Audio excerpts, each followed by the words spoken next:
नमस्कार श्रोताओं, आज हमारे साथ हमारे स्टूडियो में मौजूद हैं डॉक्टर शिल्पा ताम्रकार जी। जो विषय है वो है होम्योपैथी में स्त्री रोग से संबंधित इलाज, बचाव और उसकी जानकारी। डॉक्टर साहिबा, आपका बहुत बहुत स्वागत है हमारे स्टूडियो में। धन्यवाद सर, आपने मुझे यहाँ आमंत्रित किया, इसके लिए मैं बहुत बहुत आपकी आभारी हूँ।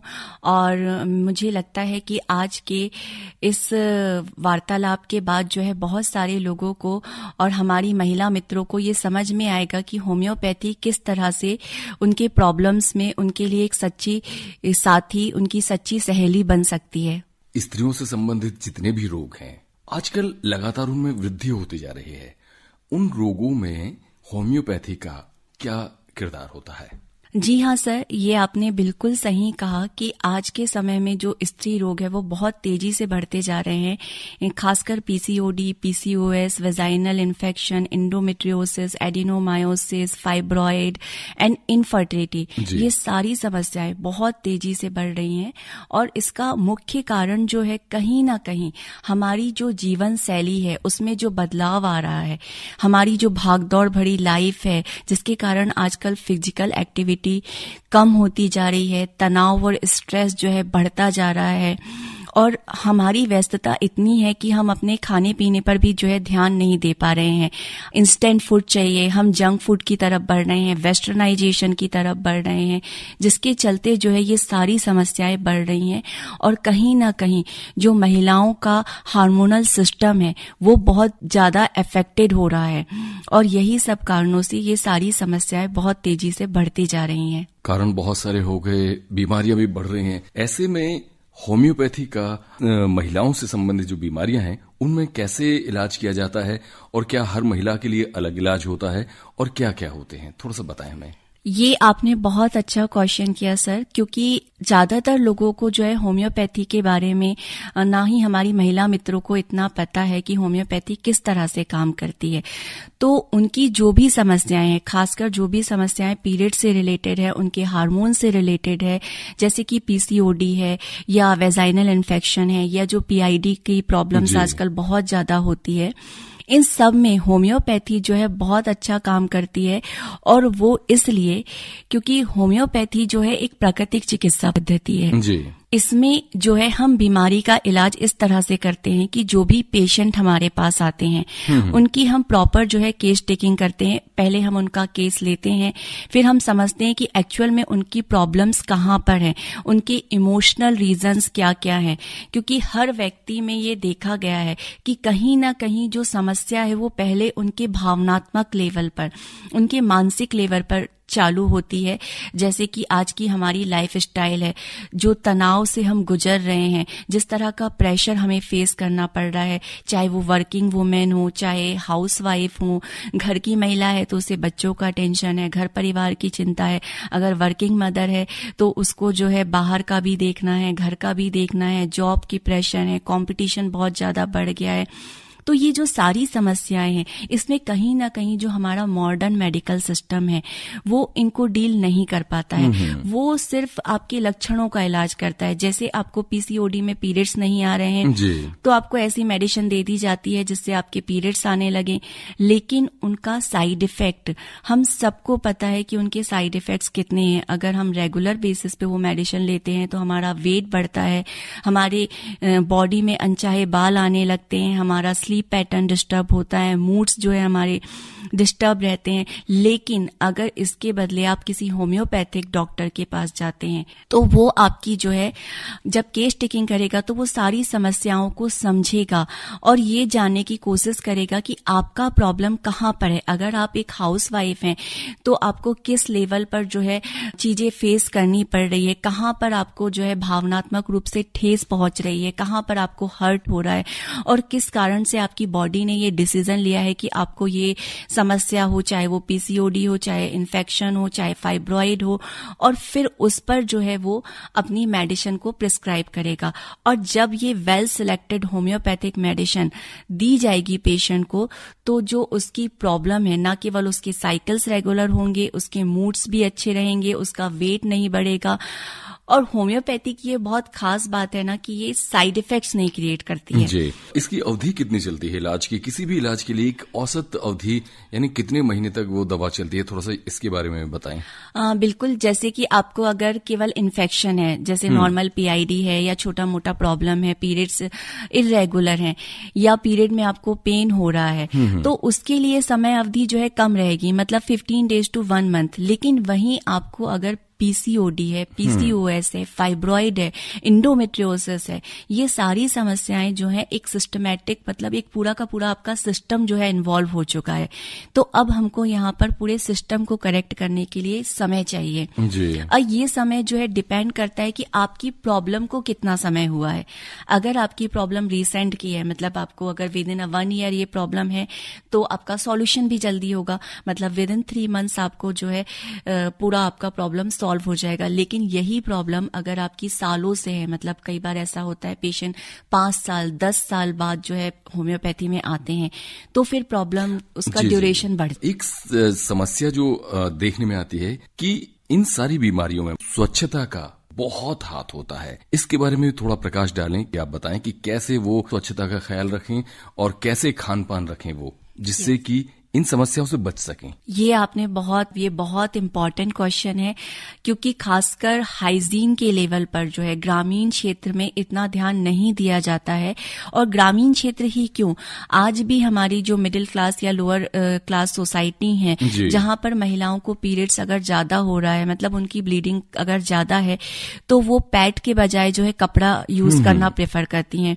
और होता क्या है, ये जो कपड़ा होता है इसको हम एक ऐसी जगह पर डालते हैं जहां पर प्रकाश भी नहीं पहुंचता, मतलब सूरज की किरणें भी उस तक नहीं पहुंचती है, और उससे उसमें बैक्टीरिया वायरस जो है पनपने लगते हैं। और फिर वही गंदा कपड़ा जब फीमेल इस्तेमाल करती हैं, मतलब महिलाएं इस्तेमाल करती हैं, तो उनको बहुत सारी ऐसी समस्याएं हो सकती हैं, मतलब इन्फेक्शन हो सकता है, उनको वहां पर खुजली हो सकती है उनके प्राइवेट एरिया में, और यहाँ तक कि ये जो है सर्वाइकल कैंसर तक जा सकता है अगर आपने प्रॉपर हाइजीन मेंटेन नहीं किया।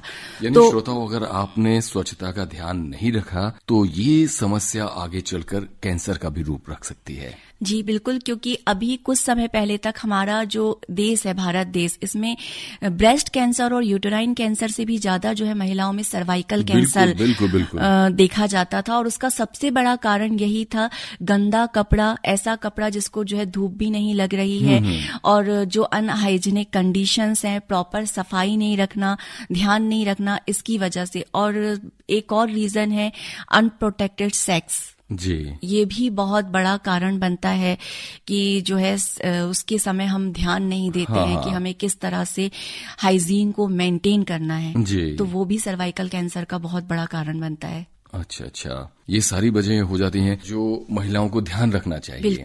बिल्कुल। और आपका स्वास्थ्य है, आप ध्यान नहीं रखेंगे तो कौन रखेगा? महिलाओं को ज्यादा जागरूक होना पड़ेगा जी। क्योंकि वो जागरूक होंगी तभी वो अपने सेहत के लिए, मतलब केवल रिप्रोडक्टिव हेल्थ ही क्यों, अपनी ओवरऑल सेहत के लिए वो सही निर्णय ले पाएंगी। जी बिल्कुल। तो यौन जनित बीमारियों की भी वजह स्वच्छता को हम मान सकते हैं, और इसके लिए क्या इलाज होता है फिर? यौन जनित जितनी भी बीमारियां हैं उनके लिए जैसे सेक्सुअल कांटेक्ट के साथ साथ बहुत इम्पोर्टेंट फैक्टर जो है आज की डेट में स्ट्रेसफुल लाइफस्टाइल, जो तनाव बढ़ रहा है, जो कंपटीशन आज के समय में चल रहा है। पहले जो होता था, महिलाएं केवल घर तक रहती थी, उनकी जिम्मेदारी सिर्फ घर तक होती थी, लेकिन आज जो है महिलाएं काम कर रही हैं और वो उतनी ही एम्बिशियस है जितना कोई पुरुष, तो उनमें भी जो है आगे निकलने की होड़ है। और अपने इस एम्बिशन के चलते जो है वो बहुत सारी चीजों को इग्नोर करने लगते हैं। कई बार ऐसा होता है कि उनके पीरियड्स स्किप हो जाते हैं लेकिन उनको पता नहीं चलता, क्योंकि वो इतने तनाव में, इतने प्रेशर में होते हैं, उनके ऊपर इतना लोड होता है कि वो ध्यान नहीं देते। फिर साथ ही साथ जो आजकल उनका खान पान है, मतलब आप काम में बिजी हैं तो हमने पिज्जा मंगा लिया, नूडल्स, चाउमीन, बर्गर, तो ये सारा जो वेस्टर्न फूड हम ले रहे हैं और हम अपने इंडियन कल्चर से दूर होते जा रहे हैं। कहीं ना कहीं ये जो है एक बहुत बड़ा रीजन बन रहा है कि उनकी हेल्थ जो है अफेक्टेड हो रही है। आप देखेंगे कि आज के समय में मोटापा, जिसको हम ओबेसिटी कहते हैं, ये एक बहुत गंभीर समस्या के रूप में आगे बढ़ रहा है और ये महिलाओं में भी उतना ही ज्यादा देखने को मिल रहा है। अगर ज्यादा मोटापा आ जाता है तो बांझपन की भी समस्या आने लगती है। बिल्कुल, ओबेसिटी बांझपन अकेले के लिए नहीं, ओबेसिटी जो है आपके थायराइड प्रॉब्लम के लिए, आपके पीसीओडी के लिए, आपके हार्ट प्रॉब्लम्स के लिए, क्योंकि हार्ट पर लोड बढ़ जाता है, आपके ज्वाइंट्स पेन के लिए, मतलब बहुत सारे चीजों के लिए। मैम, जो पीरियड के बारे में अगर बात करें तो पहले ऐसा माना जाता था कि 13-14 वर्ष वहां से ये शुरू होता था। आजकल देखने में आता है बच्चियां परेशान हो जाती हैं, कम उम्र में ही पीरियड शुरू हो जाते हैं। फिर पीरियड बंद होने का एक निश्चित समय माना जाता था कि 40, 45, 50 ऐसा होता था। आजकल वो भी समय खिसक चुका है। तो इसके पीछे क्या पर्यावरण भी और क्या क्या कारण हो सकते हैं, और होम्योपैथी यहाँ पर कैसे मदद करती है इन महिलाओं की? ये आपने जो प्रश्न पूछा है, इसमें पर्यावरण तो बहुत इम्पोर्टेंट रोल प्ले कर रहा है, लेकिन एक और चीज जो कि बहुत महत्वपूर्ण है, ये जो आजकल पीरियड्स जल्दी आने में, वो है मैच्योरिटी। जी, पहले होता था कि जब हम छोटे थे, हमारे समय में हमको 10वीं 12वीं में जो चीजें पता चलती थी, आज वो 3री 4थी की बच्चियों को भी पता है।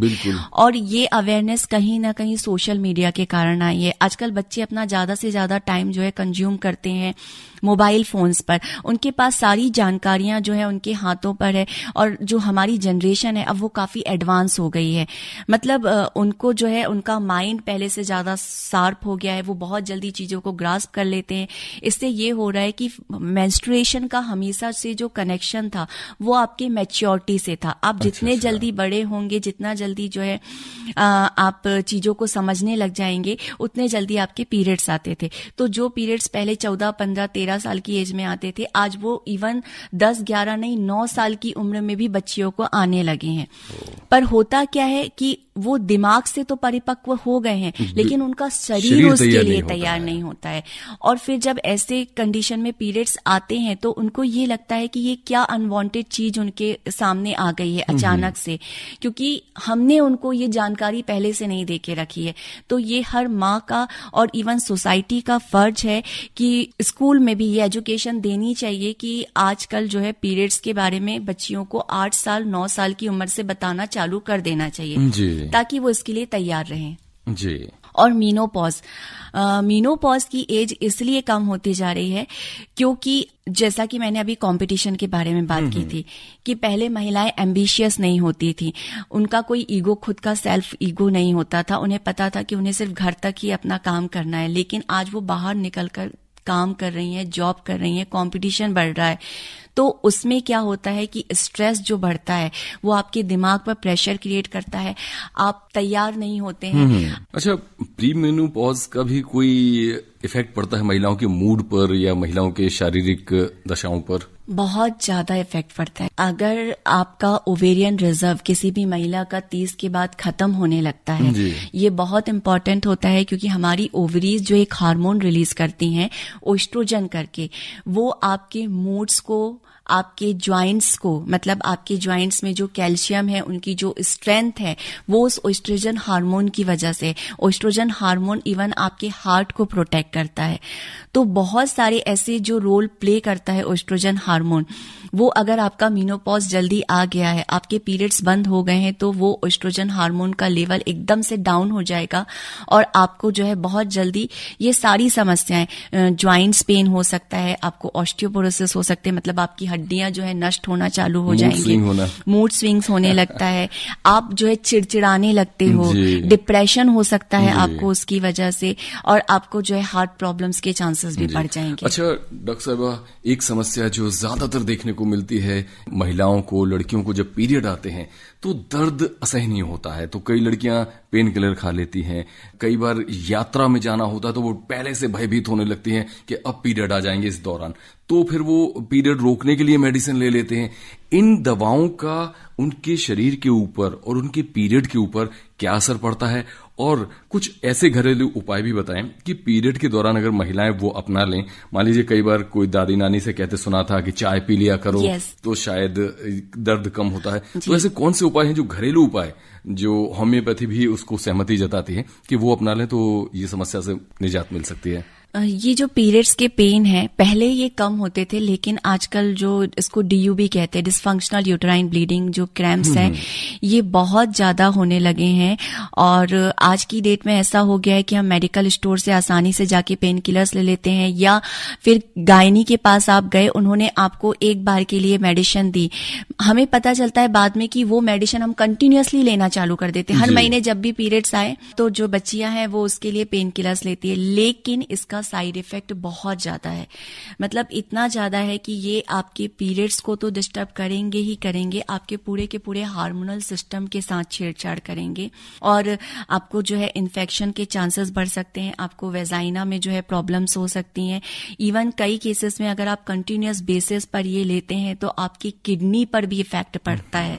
आपकी किडनी का जो फंक्शन है वो धीरे धीरे जो है कम होने लगेगा और फिर इससे आपको UTI जैसी समस्याएं भी होने लगती हैं। और रही बात इसके लिए, होम्योपैथी तो बहुत अच्छा काम करती है, क्योंकि अगर आप किसी होम्योपैथिक डॉक्टर्स के पास जाएंगे तो वो आपको ऐसी मेडिसिन्स दे सकते हैं जिससे आपके पीरियड्स के पेन भी रिलीफ होंगे, आपके पीरियड्स रेगुलर रहेंगे और आपकी हेल्थ को कोई नुकसान आगे जाके नहीं होगा।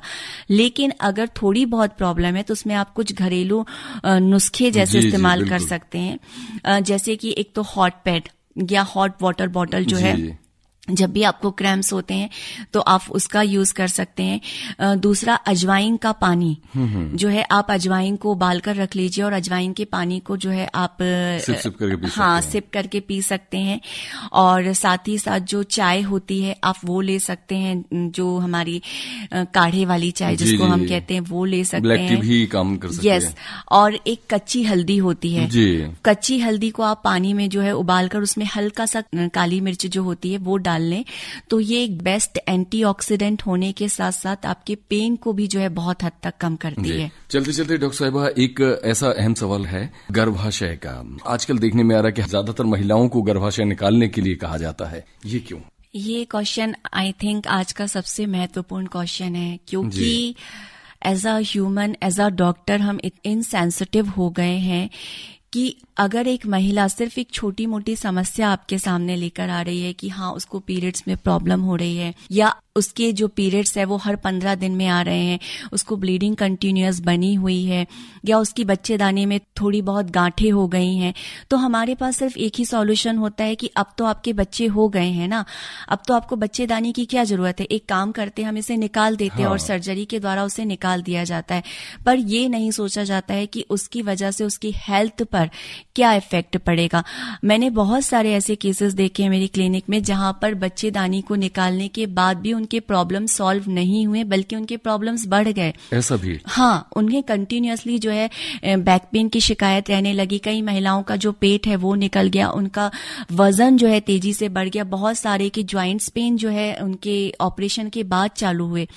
तो हमें ये सोचना पड़ेगा रुककर कि हम उन्हें सॉल्यूशन दे रहे हैं या उनके स्वास्थ्य के लिए और गंभीर समस्याएं उत्पन्न कर रहे हैं। और सबसे ज्यादा हम तब ये हद कर रहे हैं जब हम बच्चेदानी के साथ साथ, अगर आप एक अच्छे डॉक्टर हैं तो आपको ये समझना होगा कि एक वुमेन के लिए उसकी ओवरीज जो है कम से कम एटलीस्ट 55 साल की उम्र तक के कितनी इंपॉर्टेंट होती है। लेकिन हम ओवरीज को भी निकाल देते हैं, जिसे हम टोटल हिस्टेरेक्टोमी कहते हैं, और वो ओवरीज निकालने के कारण जो ओस्ट्रोजन रिजर्व है वो पूरी तरह से खत्म हो जाता है। और ये जो ओस्ट्रोजन हार्मोन है ये बहुत सारी चीजों के लिए वुमेन के लिए इंपॉर्टेंट है, जिसका असर कहीं ना कहीं उनकी हेल्थ पर बहुत ज्यादा पड़ता है। तो महिलाओं को इस चीज के लिए समझना होगा कि वो छोटी मोटी समस्याओं के लिए या अगर कोई बड़ी समस्या भी है तो उसके लिए हमेशा ये सोचें कि क्या मैं अपने बच्चेदानी को बचा सकती हूँ, क्या इसका कोई और सॉल्यूशन भी हो सकता है, क्या होम्योपैथी या आयुर्वेदिक डॉक्टर्स मेरी हेल्प कर सकते हैं। और अगर किसी अच्छे होम्योपैथिक डॉक्टर्स के पास वो जाएंगे तो उन्हें इसका बेस्ट सॉल्यूशन मिलेगा, उनके बच्चेदानी तो सेफ रहेगी ही रहेगी, साथ ही उनके प्रॉब्लम्स भी रिजॉल्व होंगे और उनकी जो रिप्रोडक्टिव हेल्थ है उसको भी स्ट्रेंथ मिलेगी। जी, तो श्रोताओं, ये थी एक छोटी सी मुलाकात डॉक्टर शिल्पा ताम्रकार जी से। ये मुलाकात आपको कैसी लगी हमें जरूर बताएं। डॉक्टर साहिबा, आप हमारे स्टूडियो आई। उम्मीद है इस बातचीत का फायदा हमारे श्रोता जरूर उठाएंगे। आपका बहुत बहुत धन्यवाद।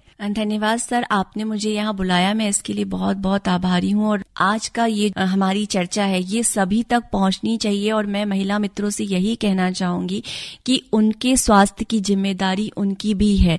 तो आप अपने लिए सही निर्णय लें कि आपके स्वास्थ्य के लिए क्या सही है और क्या गलत है, और अपनी हेल्थ के साथ दूसरों को खिलवाड़ ना करने दें।